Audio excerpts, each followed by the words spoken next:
अस्सलामुअलैकुम। So we are here to study the course of accounting. देखें, इस course में हम पहले इंट्रोड्यूस करेंगे कि what are the basics of accounting, what is the background and what are the concepts that are necessary to grasp before tapping into the deep sea of accounting. So the first concept that we are going to introduce is the concept of organization. देखिए, अब सवाल ये कोई पूछेगा कि भाई organisation हम पहले क्यों पढ़ रहे हैं? कोर्स का नाम तो अकाउंटिंग है। देखिए, अकाउंटिंग पढ़ाने से पहले ये ज़रूरी है कि बच्चों को ये बताया जाए कि अकाउंटिंग कौन-सी ऑर्गेनाइजेशंस के लिए प्रैक्टिस की जाती है, ठीक है? जैसे कि कोई भी शख्स सॉफ्टवेयर इंजीनियर बनता है या बिज़नेस एडमिनिस्ट्रेशन करता है, कोई ना कोई एम लेके होता है कि भाई इस कंपनी को जॉइन करना है या उस कंपनी को जॉइन करना है। सो द पॉइंट इज़ कि ऑर्गेनाइजेशन कौन-सी ऑर्गेनाइजेशन होनी चाहिए जिनके लिए अकाउंटिंग को प्रैक्टिस किया जाता है या जिनके लिए अकाउंटिंग फॉलो की जाती है। दीज़ ऑर्गेनाइजेशंस आर हियर, जो मैं अभी फर्दर एक्सप्लेन करने वाला हूँ।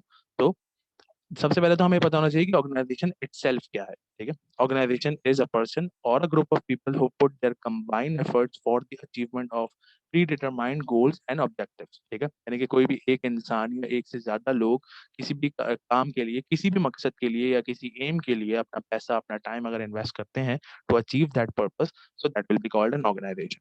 ऑर्गेनाइजेशन को हम दो टाइप्स में ब्रॉडली डिवाइड कर सकते हैं। Number one is business organisation and number one is non business organisation, ठीक है? अभी तो चले हम यहाँ बिजनेस ऑर्गेनाइजेशन को डिफाइन कर देते हैं। ठीक है, बिजनेस ऑर्गेनाइजेशन का एम क्या होता है? Their aim is just to earn the revenue and the profit, ठीक है? That's it. They are not here for any kind of social welfare. सही, यानी कि जैसे कि जितनी भी आपको shops, mom and pop shops नजर आती हैं अपने घर के बाहर, करियाना स्टोर से लेकर मेट्रो से लेकर कोई भी डिपार्टमेंटल स्टोर से लेकर जितनी भी ऑर्गेनाइजेशन हैं, they are just to earn the profit and revenue, ठीक है? They are not for any kind of welfare. सही। अच्छा, अब यहाँ पे क्वेश्चन ये होता है कि भाई इन बिजनेस ऑर्गेनाइजेशंस को हम किस तरह कैटेगराइज कर सकते हैं या किस तरह क्लासिफाई कर सकते हैं? तो there are two broad classifications of business organisation. Number one is by the nature of the business and number second is by the nature of the ownership. अच्छा, ये दो कैटेगरीज यहाँ बताना बच्चों को इसलिए जरूरी है ताकि उनको ये दो एस्पेक्ट्स पता हो। नंबर वन इज कि बिजनेस ऑर्गेनाइजेशंस किस किस लेवल के बिजनेस में इन्वॉल्व हो सकती हैं या किस किस टाइप के बिजनेस में इन्वॉल्व हो सकती हैं, number one. Number two is उनका ओनरशिप स्ट्रक्चर क्या है? ओनरशिप स्ट्रक्चर का मकसद ये कि भाई कोई एक बंदा ओन कर रहा है या दो से ज्यादा कर रहे हैं या कोई हजारों की तादाद में ओनर्स हैं, जस्ट लाइक अ कॉर्पोरेशन, ठीक है? तो अभी मैं फर्दर इनको एक्सप्लेन करने जा रहा हूँ। सो the type of business organizations by the nature of business are number one, servicing organization, trading and manufacturing. सबसे पहले हम यहाँ सर्विसिंग ऑर्गेनाइजेशन को डिफाइन करते हैं। These organizations earn revenue by providing services and skills। यानी कि हम इन ऑर्गेनाइजेशंस में जब भी जाते हैं तो हम फिजिकली कोई गुड्स एंड सर्विसेज वापस इनसे लेके गुड्स लेके वापस नहीं आते, हम इनसे सर्विसेज लेके वापस आते हैं और उसके एक्सचेंज में हम उनको पैसे दे देते हैं, ठीक है? Examples are here like private education institute हो गए, प्राइवेट हॉस्पिटल्स हो गए, एयरलाइंस हो गई, transport services like Uber, Careem हो गई एंड एडवर्टाइजिंग एजेंसीज। यहाँ पे हम जाते हैं, उनको पैसे देते हैं और उनसे सर्विसेज लेकर हम वापस आ जाते हैं। So these are called servicing organisations. Second is trading organisation. अच्छा, देखें, आपको नाम से ही बहुत सारी चीजें समझ में आ रही होंगी। These organisation generate their revenue and profit by the purchasing and selling of goods. Means कि कोई भी ऑर्गेनाइजेशन जो कि किसी भी होल फॉर एग्जांपल किसी होलसेलर से आप कोई चीज खरीदते हैं और एट अ मार्जिन या एट अ प्रॉफिट आप उसको बेच देते हैं, तो ये आप ट्रेडिंग ऑर्गेनाइजेशन के बिजनेस को फॉलो कर रहे हैं। जैसे अक्सर मैं दोबारा एग्जांपल दूंगा कि जो हमारे घर से बाहर निकलते हैं हम अक्सर देखते हैं करियाना स्टोर हो गए, वो क्या करते हैं? उनके पास होलसेलर्स आते हैं या वो खुद होलसेल मार्केट जाते हैं, वहां से वो सामान खरीदते हैं in a bulk quantity, in a large quantity, और फिर वो उसको प्रॉफिट मार्जिन रख के वो हमें बेच देते हैं। फॉर एग्जांपल अगर किसी का चावल का कारोबार है तो वो जोड़िया बाजार जो हमारे कराची में मार्केट है बहुत बड़ी, वहां जाएगा, वहां से वो चावलों की बोरियां खरीद के लाएगा और at a small units but at a profit वो हमें बेच देगा, ठीक है? कभी भी यहाँ पे जो लोकल कंज्यूमर्स होते हैं वो कभी भी 50 किलो 100 किलो की बोरियां खरीदने नहीं जाते। मैक्सिमम हुआ तो 10 किलो 20 किलो कोई घर खरीदते होंगे, अदरवाइज ऐसा कभी नहीं होता। तो पॉइंट इज ट्रेडिंग ऑर्गेनाइजेशंस का एम ही यही होता है, purchase the already manufactured goods and sell them at profit. इसकी एग्जांपल आपको लाइव मिलेगी डिपार्टमेंटल स्टोर, जैसे मैं कह लूँ लाइक मेट्रो, इम्तियाज, बिन हाशिम। यहाँ आप जाते हैं, यहाँ पे आप गुड्स से खरीदते हैं और उनको पे करते हैं और अपने घर ले आते हैं। सिमिलरली बुक शॉप्स हो गई, गारमेंट शॉप्स हो गई, ठीक है? फिर मेडिकल स्टोर्स हो गए, मेडिकल स्टोर्स पे भी जब आप जाते हैं तो पैसे देते हैं, दवाइयाँ लेते हैं, घर आ जाते हैं।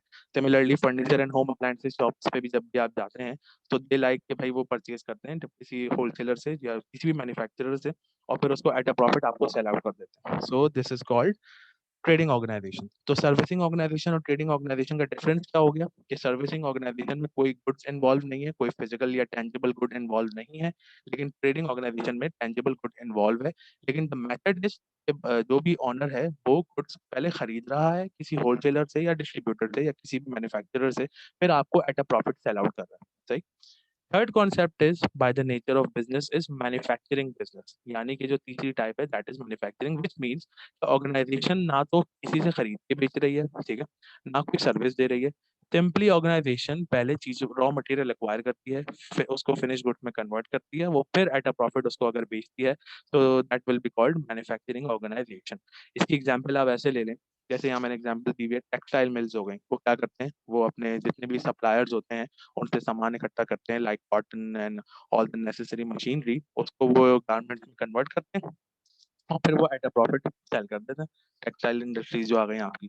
फिर सिमिलरली कार मेकर्स में अगर पाकिस्तान में बात करूँ तो बिग थ्री जैसे होंडा हो गया और टोयोटा सुजुकी, ये क्या करते हैं, ये लोग यही करते हैं कि भाई मटेरियल मंगवाया, उसको असेंबल किया, उसको मैन्युफैक्चर किया and then they sell at a profit to the customer.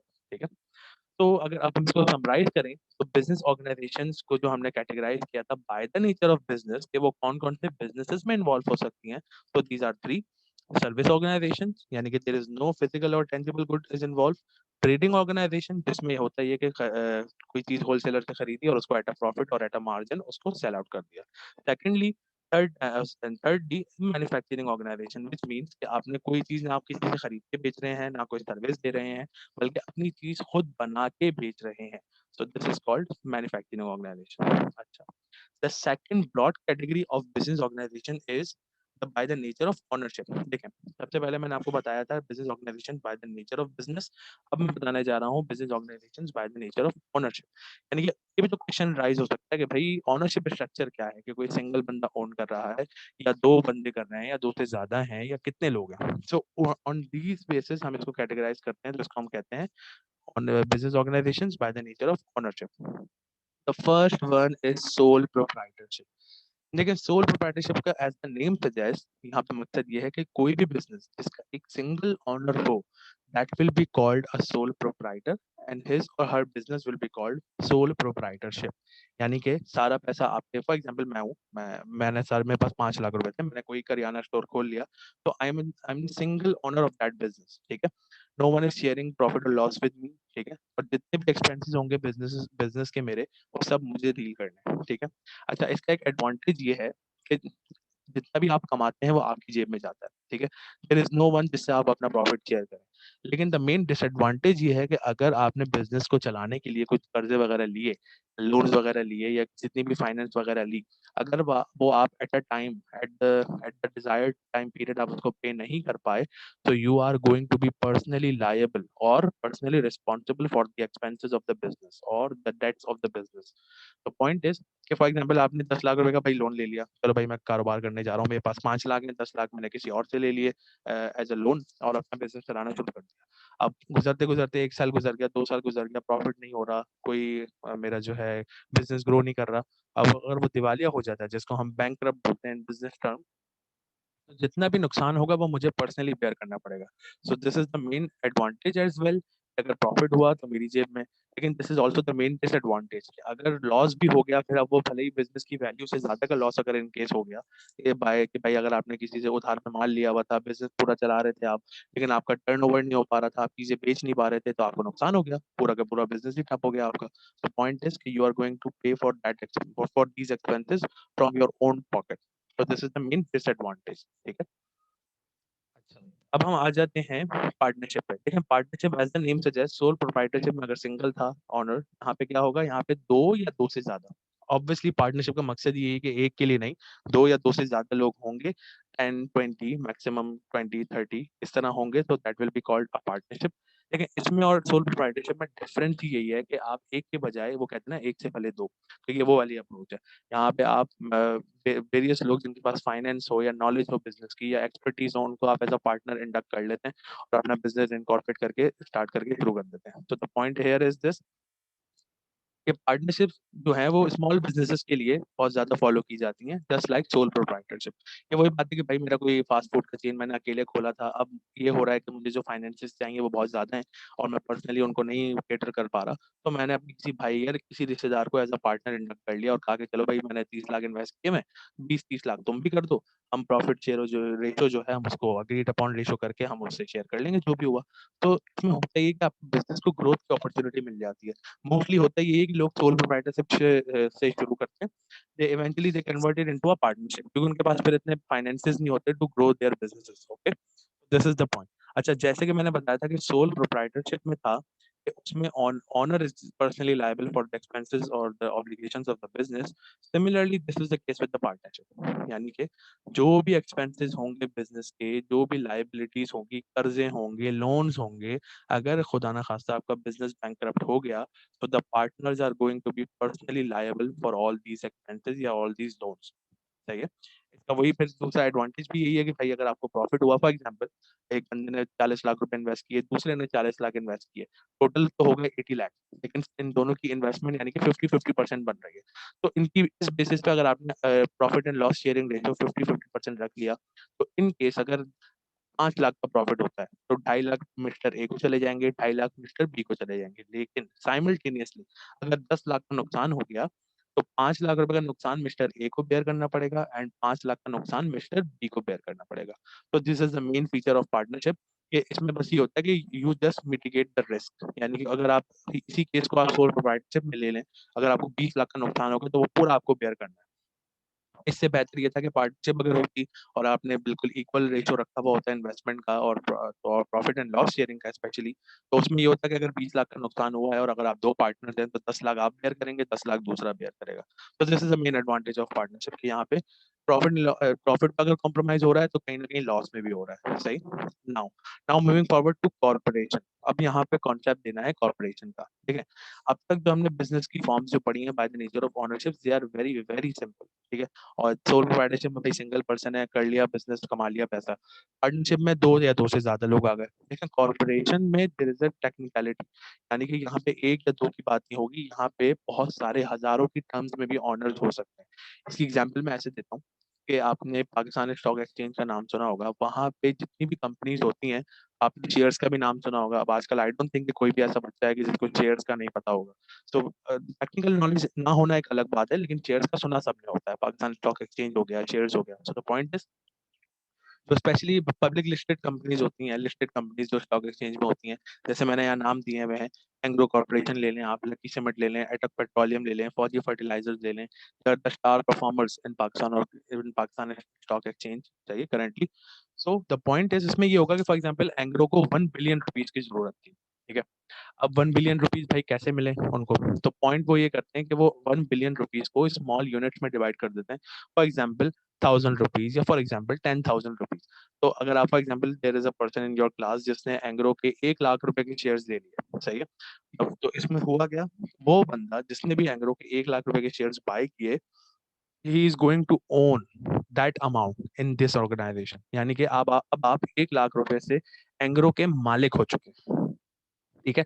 ये बेसिक डिफरेंस है between partnership, sole proprietorship and corporation. जैसे पार्टनरशिप और सोल प्रोप्राइटरशिप में ये था कि भाई बिजनेस में इन्वेस्ट किया, सब आपका अपना है। ठीक है। अच्छा, उसमें एक नुकसान ये भी मैंने बताया था आपको पार्टनरशिप और सोल प्रोप्राइटरशिप में, कि अगर नुकसान हो गया तो उतना ही सब उससे अगर नुकसान आपको ज्यादा भी हो गया तो आपको वो भी बेयर करना पड़ेगा। ठीक है। लेकिन अगर आप हम यहाँ गौर से पढ़ें इसकी डेफिनेशन को, तो there is a point that therefore, the owners of the businesses are not personally liable for the debts and loans and borrowings of the business. These owners can lose no more than the amount they have invested in the business, a concept known as limited liability.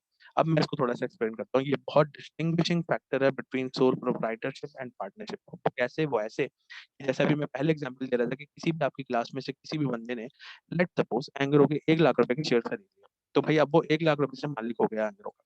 Let suppose अब एंग्रो को 1 अरब रुपए का नुकसान हो जाता है, तो क्या जिस बंदे ने 1 लाख रुपए के शेयर्स लिए हैं, क्या 1 अरब रुपए का नुकसान वो बेयर करेगा? No, this is not the case. ठीक है। पॉइंट इज उस बंदे के सिर्फ 1 लाख रुपए ही डूबेंगे, जैसे यहाँ मेंशन है, these owners can lose no more than the amount they have invested in the business, a concept known as limited liability। तो ये लिमिटेड लायबिलिटी का मकसद यहाँ पे ये है कि जितना इन्वेस्ट किया है सिर्फ उतना ही डूबेगा। यानी कि अगर आपने लेट सपोज दूसरी कंपनी है फौजी फर्टिलाइजर्स, उसके आपने 10 लाख रुपए के शेयर्स लिए थे और बहुत बड़ा नुकसान अगर हो जाता है फौजी फर्टिलाइजर्स को, तो ज्यादा से ज्यादा प्रोबेबिलिटी ये है कि आपके पूरे के पूरे 10 लाख ही डूबेंगे। ऐसा नहीं है कि कंपनी को 4 बिलियन का नुकसान हुआ है और आपने 10 लाख इन्वेस्ट किए हैं तो कंपनी आपसे आके 1 बिलियन रुपीज मांग रही है कि चलो भाई 1 बिलियन निकालो, नुकसान हो गया हमें। ये नहीं होता। दिस इज द डिस्टिंग्विशिंग या different factor as compare to partnership and sole proprietorship. वहाँ ये होता है कि भले ही आपने 4 करोड़ लगाए हो बिजनेस में, लेकिन अगर आपको नुकसान ज्यादा का हो गया है तो आप ये एक्सक्यूज नहीं दे सकते कि नहीं भाई मैंने तो सिर्फ 4 करोड़ ही लगाए थे, मैं 5 करोड़ का नुकसान क्यों बेयर करूं। तो सोल प्रोप्राइटरशिप हो या पार्टनरशिप हो, उसमें आपको पे करना ही पड़ेगा विदाउट एनी एक्सक्यूज। ठीक है। लेकिन this is not the case with corporation. तो ये मेन डिफरेंस है। इसीलिए this is the principal reason why corporations are the most attractive form of business organizations to many investors. यानी कि इसमें फायदा एक ये है कि आपको बहुत ज्यादा हैफी अमाउंट की भी जरूरत नहीं होती। जरूरी नहीं है कि आप अब आपके पास लाखों करोड़ों होंगे तभी आप किसी भी ऑर्गेनाइजेशन में इन्वेस्ट कर सकते हैं। इट इज पॉसिबल कि अगर आपके पास 50,000 1 लाख मिनिमम आजकल तो इस तरह भी होता है just to promote the stock market.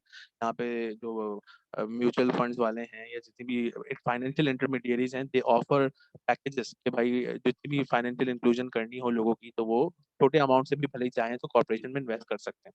It is not necessary कि करोड़ों या लाखों रुपए ही हो तो आप इन्वेस्ट कर सकेंगे। ठीक है। सो इन्वेस्टर्स के लिए अट्रैक्टिव इसलिए है कि उनको मालूम होता है कि हमने जितना इन्वेस्ट किया है उतना ही डूबेगा, उससे ज्यादा हमसे नहीं मांगा जाएगा, या we are not going to be liable for the debts और क्रेडिट्स ऑफ द बिजनेस। ठीक है। तो ये हो गई business organisation by the nature of ownership.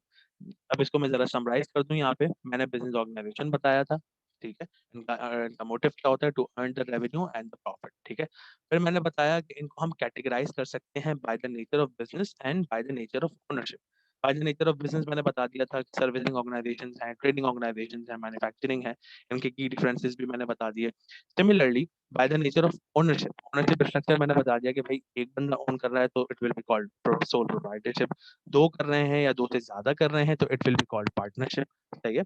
And अगर there are hundreds of thousands of owners, ठीक है, so it will be called corporation. सही। इनके मैंने डिफरेंसेस भी बता दिए। सो ये अगर मैं अब समराइज करूं तो अब आप लोग को समझ में आएगा कि अकाउंटिंग अगर किसी भी ऑर्गेनाइजेशन में की जाती है तो वो ऑर्गेनाइजेशन कौन कौन सी हो सकती हैं। अगर मैं पूछूंगी by the type of business तो आप बोल सकते हैं कि सर वो ट्रेडिंग ऑर्गेनाइजेशन भी हो सकती हैं, वो सर्विसिंग भी हो सकती हैं, वो मैन्युफैक्चरिंग भी हो सकती हैं।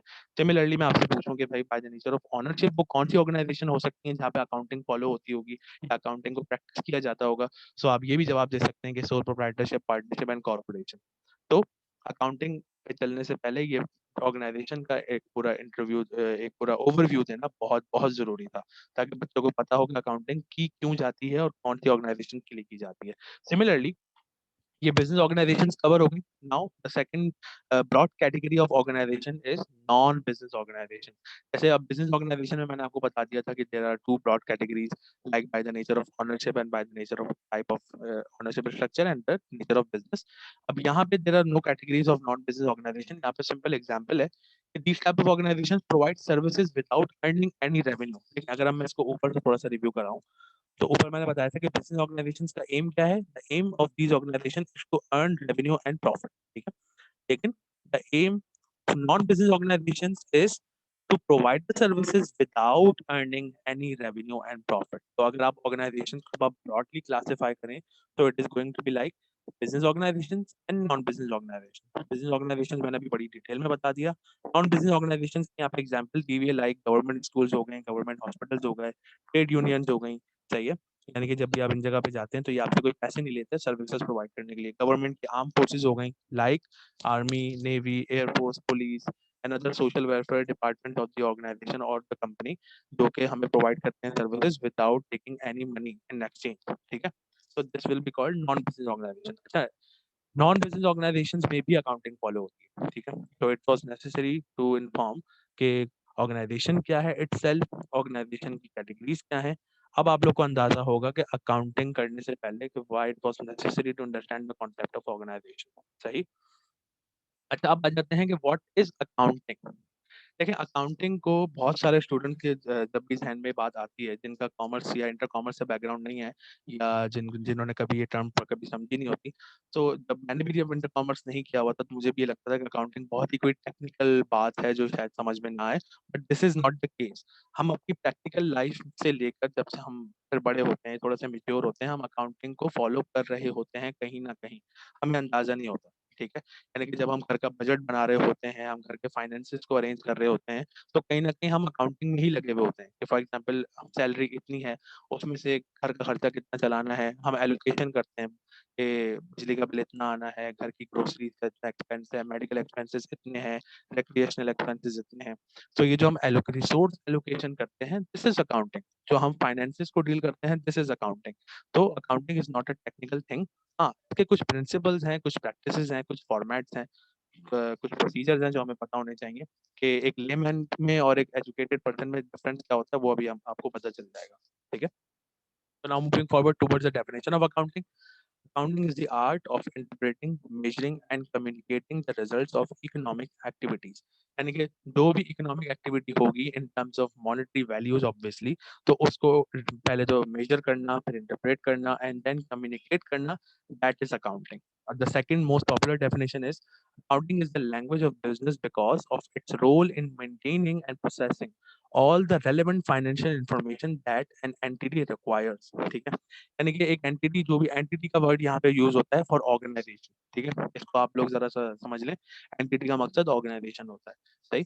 So every investor, manager, and business decision maker needs a clear understanding of accounting terms and concepts if he or she to participate and communicate effectively in the business community. देखिए, accounting पढ़ाई ही आपको इसलिए जा रही है, भले ही आप किसी भी डिसिप्लिन के स्टूडेंट हो, चाहे बिजनेस एडमिनिस्ट्रेशन के हों, चाहे कंप्यूटर साइंस के हों या मेडिकल के हों, इट इज नेसेसरी कि क्योंकि हम जो हमारी जो दुनिया है वो भी ग्लोबल विलेज बन गई है, तो हमें इस दुनिया के तमाम एस्पेक्ट का, तमाम चीज़ों का पता होना चाहिए। तो दैट इज वाई यहाँ पे आपको अकाउंटिंग पढ़ाने का पर्पज ही यही है कि आप लोगों को अकाउंटिंग का फॉर्मली पता हो। सही। Now, what is the purpose of accounting? Right? The purpose of accounting is to provide decision makers with information useful in making economic decisions. These decisions concern the allocation and use of scarce economic resources such as money, land, and labor. Resource allocation decisions determine prices, wages, the goods, and the services we produce, the quality of the infrastructure, and which countries will prosper or suffer economic decline. तो इसको मैं अगर summarise form में बता दूं कि जो main purpose है अकाउंटिंग का, वो है ही ये कि जो भी फाइनेंशियल इंफॉर्मेशन है उसको रिकॉर्ड करना ही मकसद नहीं है। रिकॉर्ड करने के साथ साथ उसको एनालाइज करना है और उससे हमें अपने बिजनेस डिसीजंस लेने हैं। इसकी एग्जांपल मैं आपको ऐसे दे देता हूँ कि पर्पस ऑफ अकाउंटिंग की, फॉर एग्जांपल आप किसी ऑर्गेनाइजेशन में काम कर रहे हैं, एज अ मैनेजर बोले चले आप काम कर रहे हैं, आपको पता चलता है कि आपकी ऑर्गेनाइजेशन इस साल जो है 1 अरब रुपए का प्रॉफिट कमाने वाली है और आपने कमा लिया। ठीक है। अब उसको रिकॉर्ड तो चले आपने कर लिया एज अ रेवेन्यू के, चले भाई आपके पास 1 बिलियन रुपीज का आपके पास प्रॉफिट आ गया, लेकिन अब उस 1 बिलियन रुपीज के रेवेन्यू या प्रॉफिट से आपको करना क्या है, ये भी तो डिटरमाइन करना जरूरी है। जरूरी थोड़ी है पैसे कमा लिए, अब उन पैसों का करना क्या है, अकाउंटिंग हमें ये भी बताती है।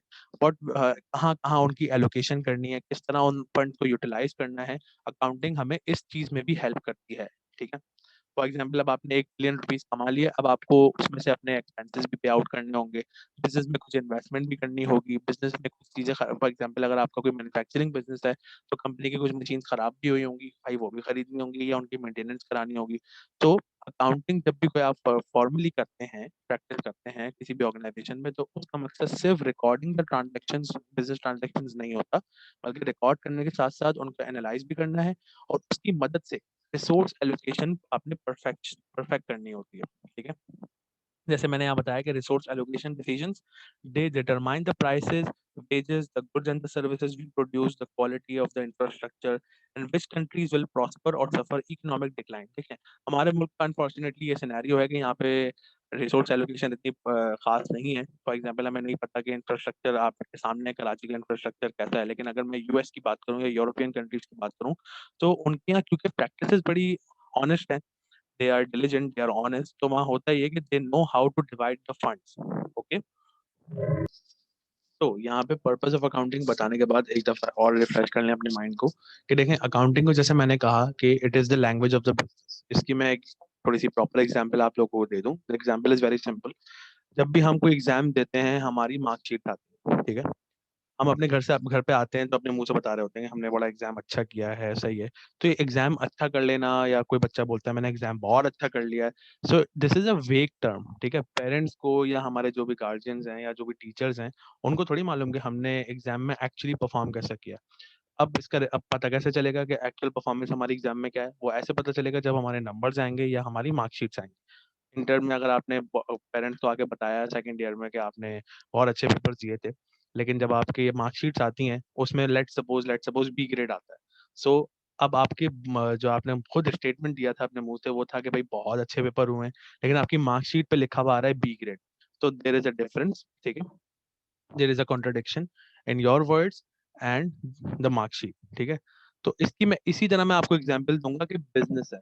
बिजनेस में जब भी आपको उसकी टर्म्स को समझना होता है, you need to understand accounting, ठीक है। जब भी हमने यहाँ पे डेफिनेशन में बताया कि accounting is the language of the business. Language of the business ऐसे कि अब आप बोल रहे हैं कि मेरा बिजनेस बहुत बड़ा है। जैसे मैं अभी पहले एग्जांपल दे रहा था कि कोई बच्चा बोले कि मैंने एग्जाम बहुत अच्छा दिया लेकिन मार्कशीट में बी ग्रेड आ रहा है, ठीक है।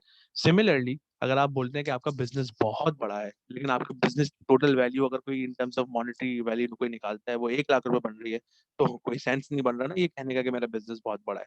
तो आपको इन इन टर्म्स ऑफ नंबर्स पता चलता है कि आपका बिजनेस कितना बड़ा है या कितना आप पैसे कमा रहे हैं उससे, या आप कितना एक्सपेंस कर रहे हैं।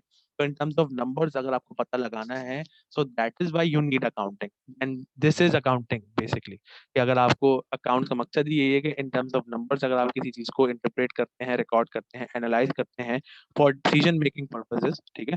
सो दिस इज अकाउंटिंग, ठीक है। पर्पस मैं आपको बता चुका। अच्छा, कोई ये भी क्वेश्चन पूछ सकता है कि जैसे हमने जितनी भी स्टडीज आजकल पढ़ी हैं उनकी फर्दर टाइप्स होती हैं, तो अकाउंटिंग की भी टाइप्स होंगी, एंड यस दे आर। इसमें हमने अकाउंटिंग को कैटेगराइज किया है by the nature of information. देखिए नेचर ऑफ इंफॉर्मेशन का मकसद यहाँ पे बताने का ये है कि अकाउंटिंग को हम डिवाइड करते हैं कि उसके यूजर्स कौन है, उसकी बेसिस पे हम यहाँ अकाउंटिंग को क्लासिफाई कर रहे हैं। अभी आपको थोड़ी देर में पता चल जाएगा कि मैं क्या कहना चाह रहा हूँ। शायद जैसे नंबर 1 इज फाइनेंशियल अकाउंटिंग। अब देखें अकाउंटिंग तो बता दिया, फाइनेंशियल अकाउंटिंग क्या है, सो इसको थोड़ा सा पढ़ते हैं। It refers to the information describing the financial resources, obligations, and activities of a business entity. Accountants use the term financial position to describe an entity's financial resources and obligations at one point in time, and the term results of operations to describe its financial activities during the year. ठीक है। अब आप इसको further थोड़ा सा पढ़ें। Financial accounting is designed primarily to assist investors and creditors in deciding where to place their scarce investment resources. देखें ये आप बहुत काबिल गौर बात है यहाँ पे अगर आप गौर करें। Financial accounting is designed primarily to assist investors and creditors in deciding where to place their scarce investment resources, ठीक है। That will determine which company will receive the financial resources necessary for growth and which will not, ठीक है। अच्छा, जैसे मैंने पहले कहा था कि जो अकाउंटिंग की हम यहाँ क्लासिफिकेशन कर रहे हैं वो कर रहे हैं on the basis of nature of information. तो फाइनेंशियल अकाउंटिंग की जो नेचर है वो ये है कि ये असिस्ट करती है इन्वेस्टर्स को और क्रेडिटर्स को। यानी कि इसमें जो इन्फॉर्मेशन फाइनेंशियल अकाउंटिंग में होगी वो इन्फॉर्मेशन होगी कि जो भी पैसे वाले लोग हैं जो भी किसी कंपनी में इन्वेस्ट करना चाहते हैं या किसी कंपनी को उधार देना चाहते हैं, यानी क्रेडिटर्स और इन्वेस्टर्स, ये इन्फॉर्मेशन उनके लिए रेलेवेंट है। यानी कि उन जो भी इस चीज से रिजल्ट्स आएंगे उनका सबसे जो प्राइमरी यूज करेंगे वो ये दो लोग करेंगे, इन्वेस्टर्स एंड द क्रेडिटर्स। और इसलिए करेंगे to decide where to place their investment resources. Scarce का मकसद इकोनॉमिक में होता है कम, यानी कि इन टर्म्स ऑफ इंग्लिश भी अगर आप बोले लिमिटेड रिसोर्सेज, यानी कि हर किसी के पास अनलिमिटेड तो पैसा नहीं है ना। तो दैट इज वाई हम डिसीजन लेते हैं कि भाई हमारे पास इतना ही पैसा है और उसको एफिशिएंटली कहाँ इन्वेस्ट करें। तो एक बात याद रखिएगा कि फाइनेंशियल अकाउंटिंग से जो भी रिजल्ट्स निकलते हैं, जो भी चीजें बनती हैं, स्टेटमेंट्स वगैरह, वो फर्दर आगे क्या होती है वो आपको इंशाल्लाह जैसे जैसे अकाउंटिंग का पूरा कोर्स पढ़ेंगे आपको पता चलेगा। इसमें इनकम स्टेटमेंट, बैलेंस शीट, ये सब कॉन्सेप्ट आते हैं। क्योंकि अभी हम बिल्कुल बेसिक से चल रहे हैं, तो अभी इनकम स्टेटमेंट और बैलेंस शीट बताना है इसका कोई सेंस नहीं बनेगा, ठीक है। सो फाइनेंशियल अकाउंटिंग से आपको एक बात याद रखनी है कि इसके जो यूजर्स हैं वो कौन है, वो है इन्वेस्टर्स एंड द क्रेडिटर्स, ठीक है। जो भी इससे रिजल्ट्स आते हैं, जो भी स्टेटमेंट बनती है, कुछ भी अगर कोई आप बुक्स इससे मेंटेन करते हैं, सो उसका जो प्राइमरी यूज होता है वो इन्वेस्टर्स और क्रेडिटर्स करते हैं to decide where to put their funds और where to invest their funds, ठीक है। अगर इसके हम थोड़े से पढ़ लें points, it provides investors with a baseline of analysis for the financial health of securities issuing the corporation. It helps the creditors assess the solvency, liquidity, and credit worthiness of the businesses, along with its cousin, managerial accounting. It helps businesses make decisions about how to allocate the scarce resources. ये वो सारी बातें हैं जो मैंने अभी आपको पहले बताई। इसकी एग्जाम्पल आप एक ऐसे ले लें, फॉर एग्जाम्पल आपके पास 1 करोड़ रुपए हैं इन टर्म्स ऑफ कैश, ठीक है। अब मैं आपसे बोलता हूँ कि आप उस फलाना कंपनी में इन्वेस्ट कर दें। आप मुझसे सबसे पहला ये सवाल करेंगे कि उस कंपनी की इटसेल्फ वैल्यू क्या है, वो कंपनी प्रॉफिट कितना कमाती है, उस कंपनी में ऑनेस्ट लोग हैं या नहीं, ठीक है, कंपनी के सप्लायर्स हैं तो वो कौन है, ठीक है। यानी कि आप कहीं भी अंधे होके तो पैसे नहीं लगाएंगे ना। आपके पास अगर 1 करोड़ हो या 1 करोड़ ना भी हो, चलो 5 लाख हो, 10 लाख हो, और आपसे कोई बोल दे कि भाई इस कंपनी में इन्वेस्ट कर दो, आप छूटते ही उससे पहला रीजन पूछेंगे कि व्हाट इज द रीजन, क्यों करूं मैं इन्वेस्ट। तो ये जो आपने पूछा ना कि मैं क्यों करूं इन्वेस्ट, तो इसका आंसर आपको देगी फाइनेंशियल अकाउंटिंग उस कंपनी की।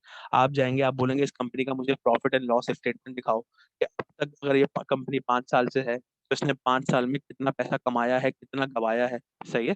सो आपका कंसर्न ये होगा एज एन इन्वेस्टर, ठीक है। तो अगर आप इन्वेस्टर हैं और आपको किसी भी कंपनी की फाइनेंशियल पोजीशन का पता करना है, तो आपको जो सबसे ज्यादा अकाउंटिंग हेल्प करेगी वो करेगी फाइनेंशियल अकाउंटिंग, ठीक है। Secondly, management accounting. अच्छा, अब मैनेजमेंट अकाउंटिंग की कैटेगरी क्या है, जैसे कि मैंने आपको पहले बताया कि यहाँ पे टाइप्स ऑफ अकाउंटिंग को हम बताना चाह रहे हैं bye the nature of information, ठीक है। तो नेचर ऑफ इंफॉर्मेशन यहाँ पे किसके लिए जरूरी थी, इन्वेस्टर्स और क्रेडिटर्स के लिए, यानी कि तो वो लोग जो कंपनी के आउटसाइडर्स हैं, ठीक है। सिम अब यहाँ पे देखें, मैनेजमेंट अकाउंटिंग से आपको समझ आएगा कि मैनेजमेंट टर्म्स से आपको समझ आएगा कि जो कंपनी की इटसेल्फ जो मैनेजमेंट है उसको कौन सी चीजों की जरूरत है to make the company profitable, तो that will be called management accounting. अगर आप उसमें थोड़ा सा डिफरेंशिएट करना चाहें तो ऐसे हो जाएगा कि फाइनेंशियल अकाउंटिंग जो यूजफुल है, जो कंपनी के आउटसाइडर्स हैं उनके लिए है, like the general public, the investors and the creditors. और जो मैनेजमेंट अकाउंटिंग है वो कंपनी की अपनी इंटरनल मैनेजमेंट के लिए है। यानी कि फॉर एग्जांपल आप किसी कंपनी के अकाउंट मैनेजर हैं या अकाउंट्स ऑफिसर हैं, तो आपको कंपनी की फाइनेंशियल हेल्थ का पता होना लाजमी है, ठीक है।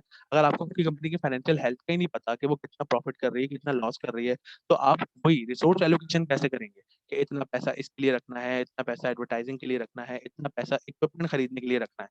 So this is going to be very very difficult अगर आपको इंटरनली मालूम ही नहीं है कंपनी की फाइनेंशियल पोजीशन, कि इंटरनली क्या चल रहा है कंपनी में इन टर्म्स ऑफ फाइनेंसेस, ठीक है। तो इसको हम थोड़ा सा पढ़ लेते हैं। Management accounting involves the development and interpretation of accounting information intended specifically to aid the management in running the business, ठीक है। यहाँ पे क्या था, is designed primarily to assist the investors, but here it is specifically to aid the management। देखिए यही इसका की डिफरेंस है, सही।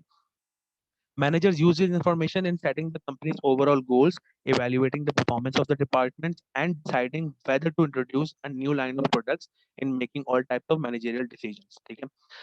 अच्छा देखें, अब इसमें पॉइंट जैसे मैंने आपको बताया कि जब आपको इंटरनली मालूम होगा कि आपकी कंपनी की फाइनेंशियल हेल्थ क्या है, तभी तो आप कुछ डिसीजंस लेंगे ना कंपनी के अंदर।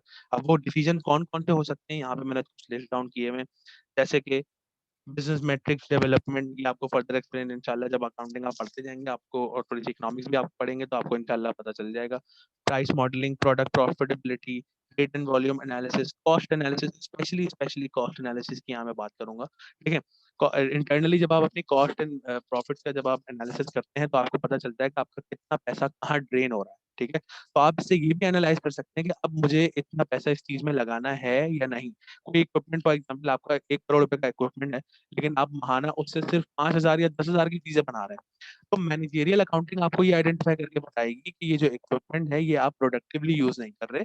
यानी कि ये है 1 करोड़ रुपए का इक्विपमेंट, लेकिन आप उससे जो है यानी कि मशीन 1 करोड़ रुपए की है, उससे आप महाना 10-15 हजार रुपए की चीजें बना रहे हैं। तो इट इज नॉट प्रैक्टिकली या प्रॉफिटेबल फॉर यू या feasible for the company to make 15,000 worth of goods out of 1 crore rupees worth of machine, ठीक है।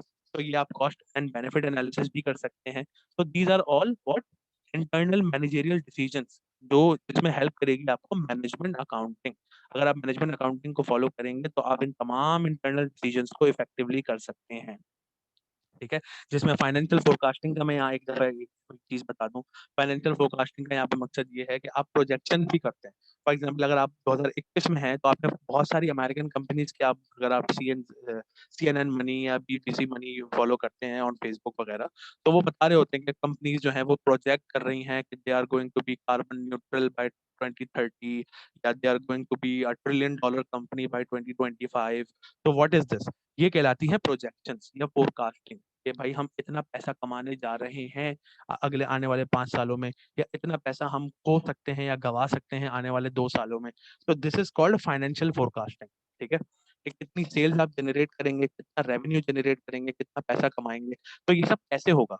ये ऐसे ही होगा ना जब आपको इंटरनली अपने तमाम कॉस्ट का, प्रॉफिट्स का, लॉसेस का, लोन्स का तमाम इंटरनली अगर आप स्ट्रॉन्ग होंगे, इंटरनल मैनेजरियल अकाउंटिंग अगर आपकी अच्छी होगी, आपको पता होगा, तभी आप ये तमाम इंटरनल डिसीजंस ले सकेंगे, ठीक है? And the third category of accounting is tax accounting. अच्छा, it is slightly different from the managerial and the financial accounting. ये बेसिक इसका एम होता ही यही है कि जो भी टैक्स रिटर्न से रिलेटेड या टैक्स के मैटर से रिलेटेड जो अकाउंटिंग होती है, उनको अगर उनको फॉलो किया जाए, so that will be called tax accounting. So this is what the preparation of income tax returns is a specialized field within accounting. However, the information often is adjusted or reorganized to conform with income tax reporting requirements. The most challenging aspect is not preparation of an income tax return, but rather planning. देखें, अगर अब आप इसको जरा summarise करें इस पूरी accounting के फिनोमेना को, तो ये थी फाइनेंशियल अकाउंटिंग जो कि रिलेटेड थी किससे, इन्वेस्टर से और क्रेडिटर से। उनको अगर बिजनेस की हेल्थ मालूम करनी है, so investors and creditors are going to consult the financial accounting, ठीक है? इंटरनल मैनेजमेंट को अगर कोई काम है और अपना कंपनी की फाइनेंशियल हेल्थ का इंटरनल मैनेजमेंट को पता करना है, तो मैनेजमेंट अकाउंटिंग ज़्यादा फ्रूटफुल है। और अगर टैक्स के मैटर्स को देखना है, सो टैक्स अकाउंटिंग। तो these are the broad categories, financial, management accounting and tax accounting. फिर आता है यूजर्स ऑफ फाइनेंशियल इंफॉर्मेशन। अच्छा, ये उसी तमाम कैटेगरी से ड्रॉ हुए हैं users of financial information. Point ये है कि जो भी फाइनेंशियल इंफॉर्मेशन अकाउंटिंग हमें देती है, उसको इन दी एंड यूटिलाइज कौन करता है, ठीक है? Who is there to utilize all these financial information? इसको अभी हम आपको बताने जा रहे हैं।